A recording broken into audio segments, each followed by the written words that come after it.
Hey everybody, Paulie here with hardDrive Radio, and I am super excited to be sitting down today with Dario and the legendary ZAKK WYLDE, Black Label Society, but here to talk about a little something different today. First of all, guys, thank you very much for coming to the studio, hang out with us. Thank you! Thanks for having us. So, the new ZAKK WYLDE album, Book of Shadows 2. This is an album that's been 20 years in the waiting since the first one came out.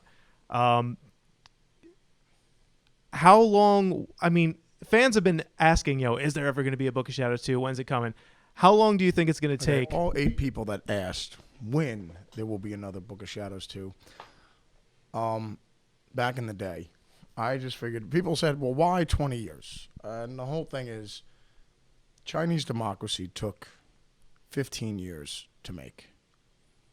When Gunn set out to do that record, when Axl set out to make Chinese Democracy, I said, we've got to break that record. So that was the goal right from the get-go. And the whole thing is, when we got to 16 years, you could do like a genius play on words like the Sweet 16 and all that kind of stuff.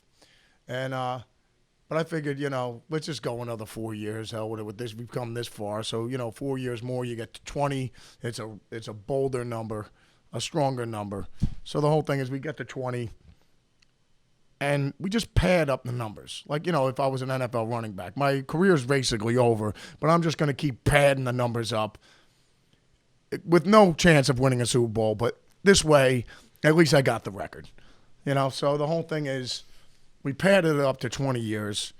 And whether people think this album is the best thing since sliced bread, or it just makes a wonderful beer coaster, either way, the fact of the matter is, the only person that's going to be able to go unemployed for 20 years and break this record would maybe be Richard Branson, if he's going to form a band. He already has a record label, so I mean, it is possible. But we looked into that, and that could be pretty much our only competition. So hopefully we'll have that record for quite some time. How long do you think? Although we were on steroids when we broke it, this is before the asterisks came into play. There will be a note made in the record books. Yes, exactly. How long do you think it'll be before your fans start harassing you for a Book of Shadows 3? Probably around the 25-year mark. Tell me a little bit about Sleeping Dogs. That's the radio single that's out right now. We're playing it. And you got Corey Taylor to collaborate. Yes, we have Father Corey Taylor singing on it. No, it was after when we did that roast. And I always talk with Corey saying, it'd be great if we ever did something together or whatever, but the whole thing is between his schedule, between Slipknot, Stone Sour, coming up with World Peace, doing the dishes, laundry, cleaning the dog run, changing diapers before brunch, so with both our schedules are pretty silly. So I mean, when we got done with that, because people were like, "Oh, Zach, you have any friends or anybody jam on the record?" And I said, man, it would be. Let me call Father Corey up and see what he's doing. So, but he actually, when he came back from Europe with Slipknot, it was like, Zach, let me fit it in between changing diapers, cleaning the dog run, and then I'll get back to World Peace probably around 1 o'clock. So, he was able to fit it in, and he sang his ass off, and I couldn't be happier, man. It's awesome. Writing about that song, it's fun to talk about the phrase "sleeping dogs lie" because there might be a bit of a double meaning there. Like do they lie or do they lie? Is there kind of a motive? And that's what I sell to the Immortal Beloved. I tell her that in chances of having relations, and to explain to her my Einsteinian genius. I throw that in. It's not working, but I still throw it in anyways. You got to try, right? Hey, if you're married, you got to try, right? Yes. Try again. How many years of writing does this album encompass? I mean, did you sit down to write this album with a fresh start, or did you have all these ideas? No, I didn't. I didn't.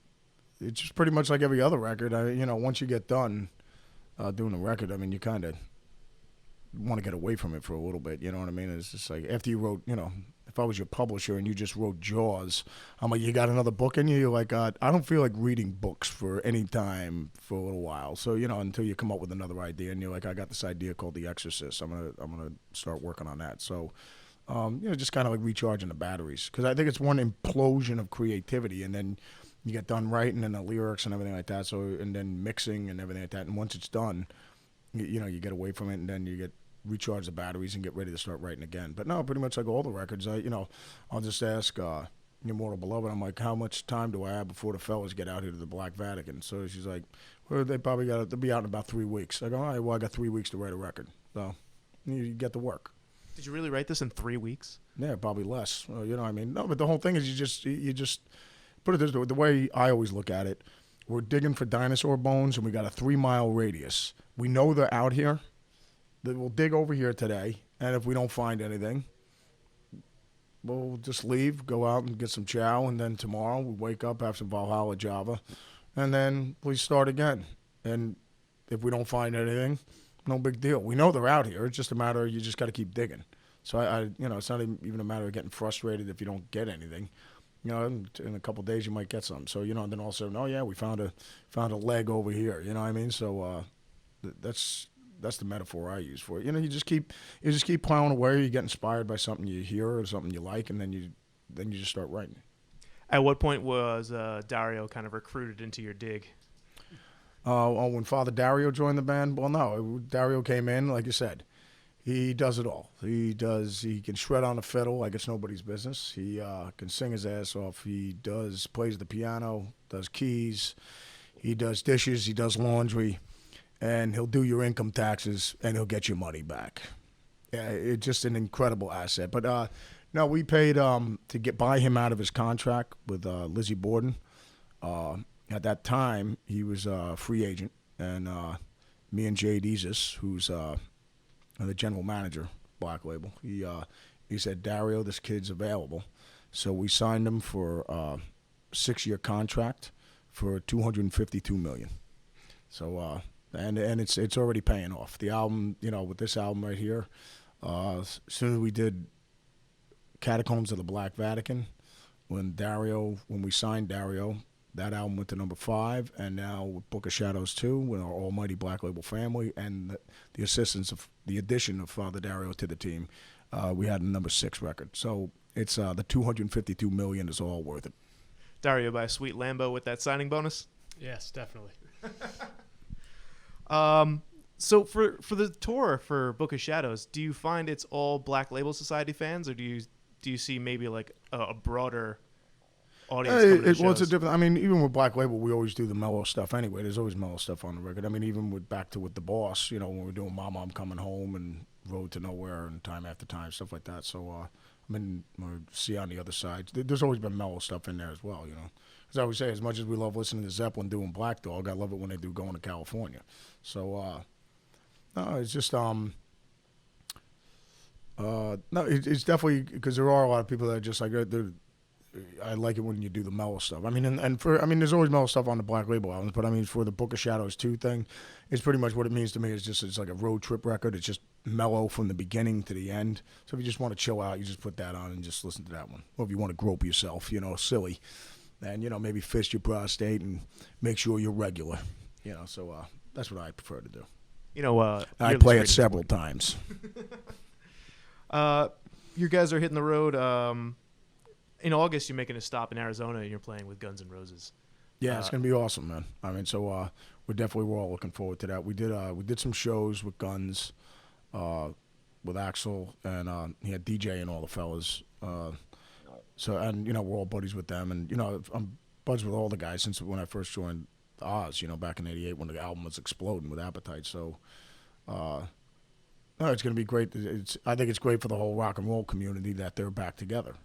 So as far as I'm concerned, they're the Rolling Stones and the Zeppelin of our generation, hands down. So I think it's great that they're back together because it's just good for everybody, man, and it just puts a jolt into the whole rock and roll community. Dario, you ever get a chance to see Guns N' Roses live before? I have a few times. I live in Vegas. They had a residency there at the Hard Rock, so. But yeah, definitely. Love them. It'll be the first time seeing the original Cats up there, though. Yeah, for sure. Absolutely. That'll be exciting. Yeah. Anything you're looking forward to? You're going to try and get an autograph from Axl or something? I don't know. We'll see what happens. I'll probably just enjoy the whole day. It'll be a great day. Zach, I want to talk a little bit about Wild Audio. You've got your line of guitars is out now. There are amps and more gear coming. I mean, what was the the spark that was like, okay, it's time to to put Well, out your I own think it's collection? just no. I mean, I couldn't. I was truly blessed with all the companies I'm with, and they're family to me, and I still love them all dearly. I mean, with Gibson, Epiphone, Marshall, Dunlop.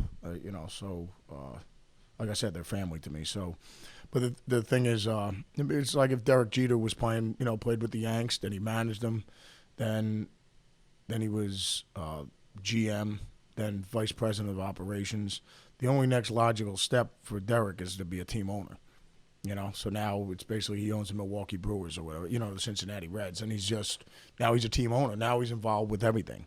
But I mean, it's not for everybody. I mean, you have to want to be involved with everything. But I always tell kids or parents when they come out, they say, "Do you have any advice for your kids?" I mean, my son and my daughter, they want to get into music. I go, well, be involved with the whole thing. Just be all in. I said, 'cause you should never have to blame anybody for failure or anything. Just put everything on you. So this way you don't have to whine and complain and point fingers at anything. But I enjoy doing it all. I mean, put it this way: if we owned the Yankees, I'd enjoy being involved with the free agency, how we got DARIO, with the trades and everything like that, and then down to the concessions in the ballpark, down to the way the field looks, down to the merchandise, down to how we can make the parking better. I'm just saying, every day there should be something going on. Before my feet hit the floor on the Black Label global list of laundry and domination, I always tell kids, I go, if you say that you're bored, then you're not doing enough. I mean, if you're not practicing and you're not writing and you're not doing everything, there's a million other things you could do for your band to make it successful. So but like you said, I mean, we're involved now that we're doing the guitars, amps. It's going to be pedals. It's going to be strings, everything down to microphones, down to plugins, outboard gear. I mean, everything. That's why it's Wild Audio. It's not just going to be guitars and amps. So it's going to be everything. Are you coming up with the body designs as well? Yeah, without a doubt. I come up with a lot of those other, Einsteinian things that I try to impress the Immortal Beloved with. You know what I mean? So yeah, but yeah, I come up with it's just like everyone asks about the merch stuff. I do that. You know what I mean? It's just almost kind of like, why wouldn't I? I enjoy doing it. But yeah, the guitar designs and stuff like that. It's just either you got classic designs and stuff like that, and you just morph them and twist them and bend them into certain things that you dig. You know what I mean? So yeah, I enjoy doing it, man. Yeah, I mean, because you're creating. I really dig the lineup. I'm looking forward to the Raven and the Barbarian coming out soon. The Barbarian is actually the design I'm really looking forward to I dig seeing. it, yeah. It's I mean, the nice. guitars play great, though. I mean, they play great. They sound great. So, like anything, if we're gonna run a football team like the Patriots, Mr. Kraft, you surround yourself with great people. That's how you run a company or a business or anything. If we have a bar, you surround yourself with people who know the bar business. So like all my buddies that the fellas that are making the guitars, it's just phenomenal, man. So, and the quality on all of them are just, every one that I played are just phenomenal. And everything is kind of just powered by Valhalla Java, right? Without a doubt. Man, you're getting tired and you gotta keep rolling. You gotta make another guitar neck. You just take a blast of Odin Force blend and you'll be fine. And then you gotta, pleasure the Immortal Beloved. You take some Black Label Viagra and some Odin Force and get the job done. You got the whole Black Label lifestyle brand thing happening here. I mean, you're gonna overtake Kiss when it comes to empire of. Well, you just everything. surround yourself with great people and you make it good. That's all. There's been a lot of talk about this. Fans really want like a Pantera reunion, and it's Vinny has said as much that it's just not going to happen. But if it ever should, your name is pretty much floated at the top of the list as somebody who would stand in for Dime. Is that something that you would want to do? Well, I'm truly honored that the fellas would want me to honor Dime. So I mean, the whole thing's. I mean, people when they talk about it being a Pantera reunion, I get a reunion in sorts of that Vinny and Phil and Rex are all buds and hanging out and everything's good. So I in the reunion regard, but I mean, obviously, Dime, there's only one guy that can do that, and it's Dime. So, I mean, to me, I'd look at it as it's a Pantera celebration is what it is, and all the mountains they conquered and all the greatness they achieved. And, and it would be me, if I'm playing guitar, honoring Dime's greatness, and because I love him.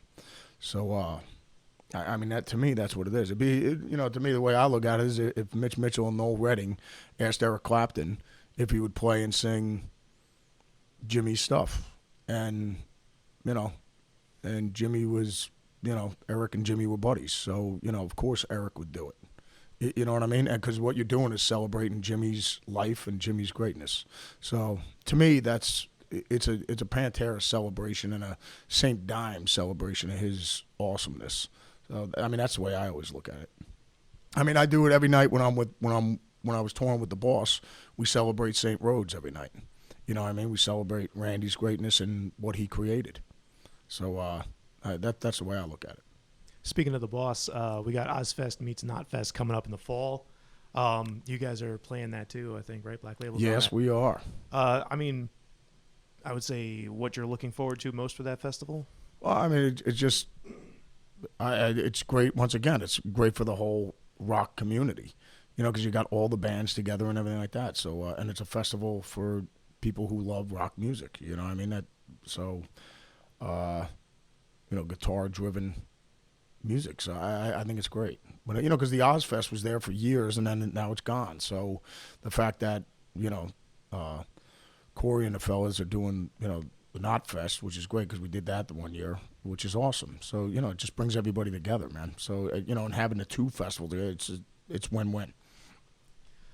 It's argued sometimes in the U.S. that just a touring market is really, especially for a rock or a metal, lineup, is really hard to make it these days. Is why everyone's kind of transitioning to these more destination festivals like they have in Europe. Comparing, like, you guys have played festivals in Europe, you guys have played festivals in America, how would you compare like a European audience at a festival to like an American, rock and metal festival? Well, I mean, it's without a doubt, hard rock, guitar-driven music is for sure alive and well in Europe. When you do the festivals, I mean, we did the one festival in Poland with the Polish Power chapter. There was 600,000 people there. I mean, at one time, not over the weekend, in one shot. Just a sea of people, 600,000 people. I mean, so it's just, and then all the other festivals you do over there was, whether it's like Download Festival and stuff like that, or, the Wacken Festival, you're talking about like over 100,000 people, 60, 80,000 people. I mean, so those festivals they're always great, man, without a doubt. So, no, I agree with you. I mean, over in Europe, it's definitely, like I said, guitar-driven hard rock music is alive and well for sure. So, but I mean, over in the States, we'll see. I mean, obviously with the Ozfest and the Knotfest, hopefully it does really well. You know what I mean? I think so. I mean, I've been to the Knotfest a couple times, and the crowds are amazing. So yeah, combining it with Ozfest, exactly. So massive. And it's great for the whole community. It's great for all the other rock bands. So I think it's that's why you want it to succeed. We are in an election year, and I'd like to talk politics for just a minute, if we can. Donald Trump used, what was the song? Oh, We're Not Gonna Take It. Twisted Sister. He used it, and we kind of got a backlash from D and the guys, like, don't use our song. Well, the whole thing is like this. With any getting involved with the politics, because Brian May just told Donald Trump he couldn't use "We Are the Champions" or whatever, and it's not because that you want to root for, that you're even going to vote for that person or not. The whole thing is, if you're going for the one person and they're going to use your song, you've just alienated half your mark. You know what I mean? Like Brian May's like, no, I'm just staying completely out of this. Because all the fans have, I mean, if you're going for one candidate, then and all that other candidates, people, they're not even going to listen to your tunes anymore. So, you know what I mean? It's just like, I'm just staying out of this, man. You know what I mean? Like, don't be using my stuff. So, but you'll go vote for them privately on your own. You know what I mean? It's just like, no, I'll vote for who I'm going to vote for, and then let's just leave it at that. You know what I mean? So, yeah, I completely understand it, man, without a doubt. Alice Cooper actually just announced that he's going to be running for president. Yeah, just say, yeah, I'm running for president. You know what I mean? Who you voting for? I'm running for president, man. Wipe out terrorism and make sure everybody's got a job, and we'll go down as the greatest party that ever was. All right. Zakk Wylde, Dario, guys, thank you very much for coming to this. All right, man. Thanks a lot, guys. It's been a pleasure. Walked into the bathroom, sucking on a switchblade. Your lips are made of rainbows, you're never gonna behave.